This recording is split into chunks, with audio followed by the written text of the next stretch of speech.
Okay, lesson 11 now. Today our goal is to be able to find the points of intersection of two polynomials without graphing.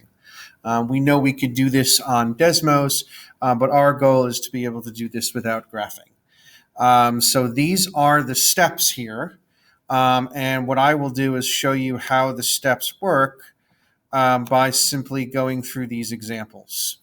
All right, so let's take a look at number 1. I've already written both of the polynomials down. X plus 1, x minus 8, and x plus 2, x minus 5.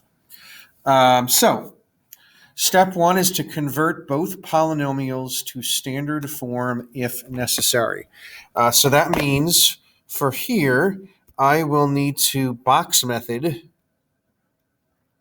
both of these polynomials in order to convert them to standard form. So x plus 1, x minus 8, and then I will do the same thing here. So x plus 2 and x minus 5. Okay, so let's quickly multiply these out. So this is going to be x squared. This will be negative 8x. This will be 1x, 1 times x. And 1 times negative 8 is negative 8.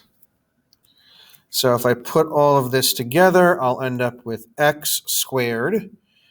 Negative 8x and positive 1x becomes negative 7x. And then minus 8. And then for the second one, we have x times x, so that will be x squared. This will be negative 5x. This will be 2x. 2 times negative 5 is negative 10.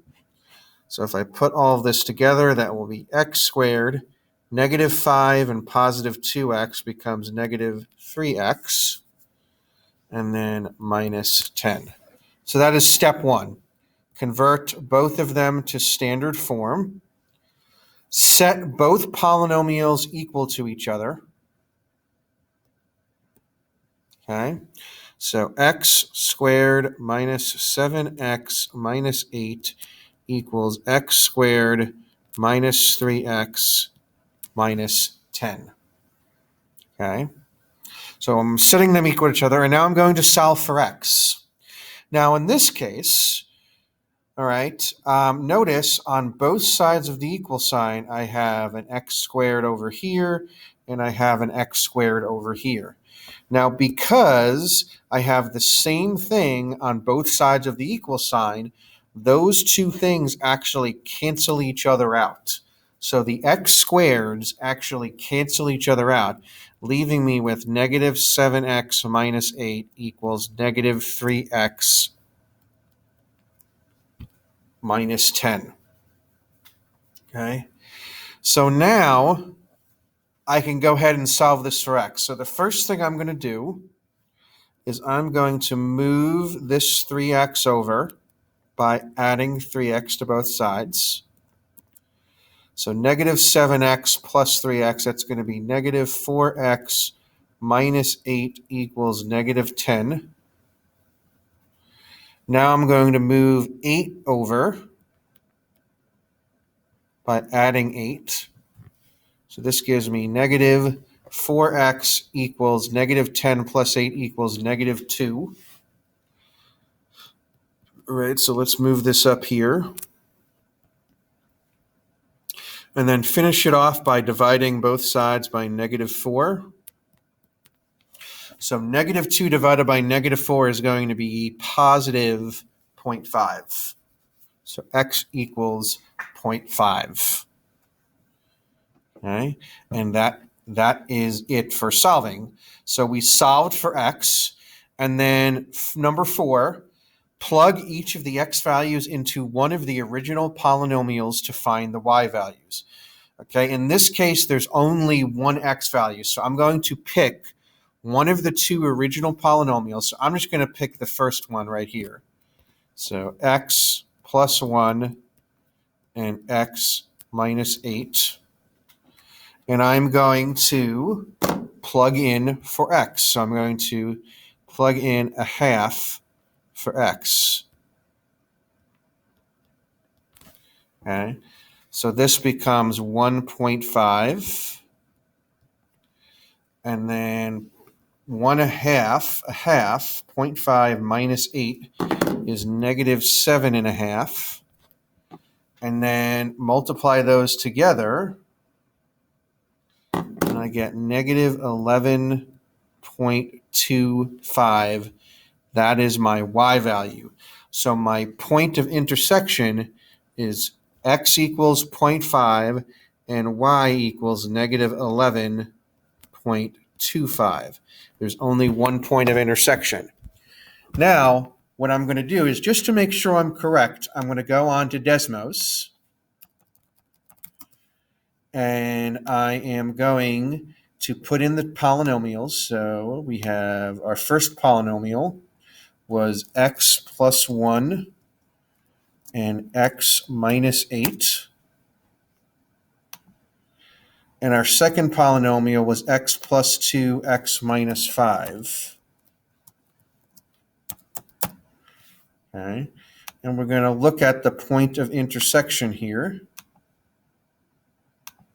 And notice I get the right point. I got x equals 0.5 and y equals negative 11.25. Okay. Now this turned out to be pretty easy, or not, I wouldn't say easy, but not as hard as it could have been, because those x squared terms canceled out. But that's how we do it. Okay. Let's take a look at number 2.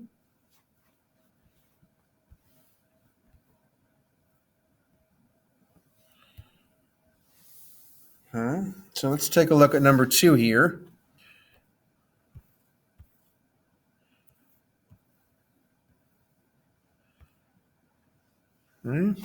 So once again, first step, convert both polynomials to standard form. Okay, so I'm going to, having some technical difficulties here again. So I'm going to box method the first one.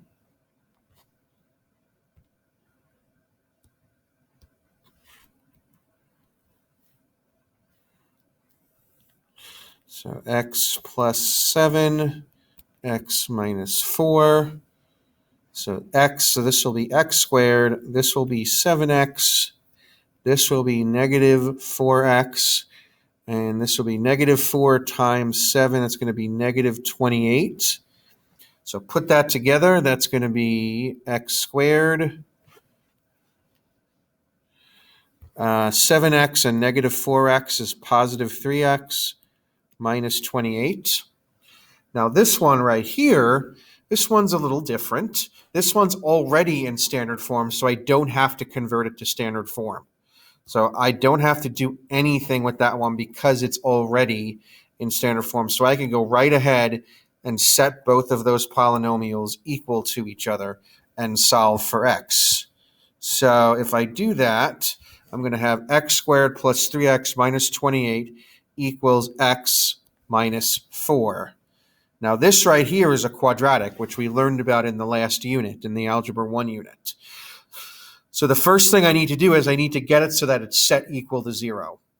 So I'm going to subtract x from both sides, okay, because x minus x is 0. I'm also going to add 4 to both sides, okay, and 3x minus x is going to be 2x, and negative 28 plus 4 is negative 24. So if I bring everything down, I end up with x squared plus 2x minus 24 equals 0. And I have a couple things. I could complete the square. I could factor. I could use the quadratic formula. You do what you are most comfortable with. Me personally, I am going to factor. So I need to know what adds up to 2 and multiplies to negative 24, okay? And in this particular case, because the product is negative, I know I have to have a positive and a negative. And I know that the quote unquote bigger number has to be positive because the sum is positive.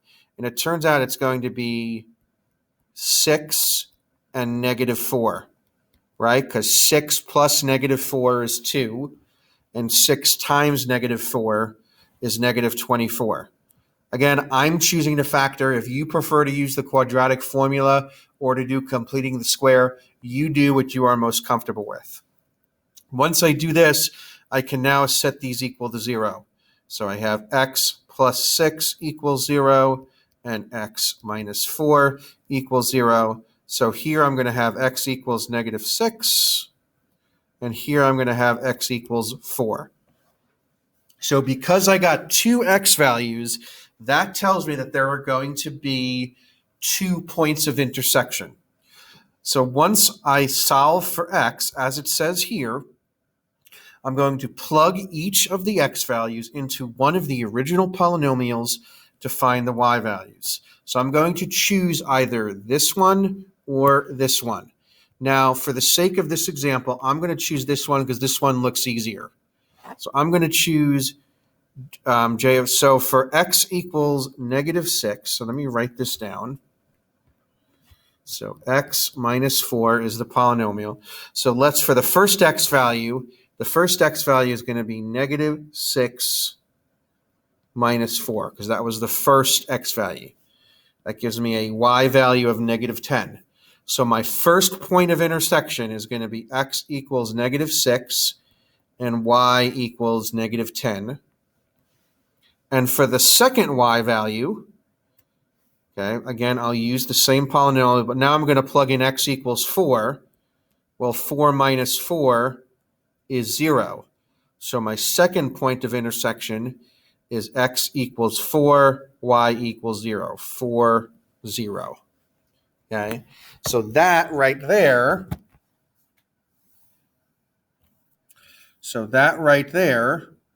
is my second point of intersection. All right, and now I can, just like I did in the last one, I'm going to go on to Desmos now, and I'm going to check the answer to make sure we got the correct answer. So let's remember, our first was x plus 7, x minus 4. So x plus 7, x minus 4. And our second polynomial was x minus 4.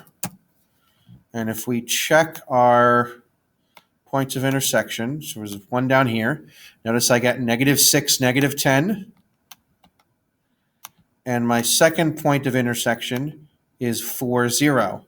Does that match with what we got? Negative 6, negative 10, negative 4, 0. Okay, so this matches up with what we did over here. So your cool down is going to be like these two examples. That is it for lesson 11.